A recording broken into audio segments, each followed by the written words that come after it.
talk about rind, and specifically I can relate to how developing a rind on an American Artisan Blue affects the flavor of the whole wheel, that brings that flavor of the rind to the core.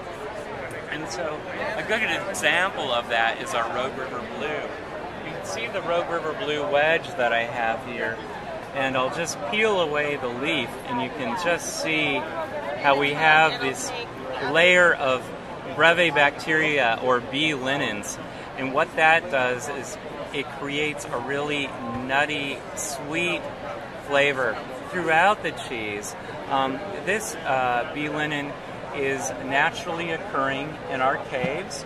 It also comes through the milk, and it tends to grow on the wheel at about 4 months in aging in our caves, and it'll continue to develop and evolve, and it will create this hue of color from gold to brown to beige, and it becomes a little slimy, truthfully, in texture and in touch. And so what we do to protect it, because it's a very delicate rind, and it's a rind that we want you to experience, what we do to protect it is we wrap it in natural grape leaves, Syrah grape leaves, that we've soaked in pear brandy, and we hand wrap the wheel with these grape leaves, as you can see.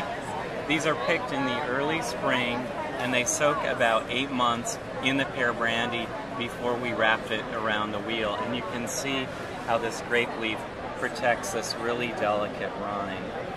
The other benefit of this grape leaf, it'll deliver flavor right to the center of the wheel. It's a surprise. The flavor of the fruit, the flavor of the alcohol goes right to the core of the cheese. And the Brevibacteria, those bee linens, deliver flavor throughout the wheel. It just creates the whole experience, and it's part of the process. Similarly, we have a natural rinded cheese with our Caveman Blue. This Caveman Blue took us about 7 years to create, and the reason for that was to develop a very consistent place for this rind to develop, which is a very special rind, which is made up of our strain of Penicillium Rote 40. It's a house strain, as well as the bee linens and other fungus and bacteria that grow in an environment that was created for this specific cheese. That environment creates the flavor by growing delicately on the rind, and you can see that on this rind and how delicate this rind is.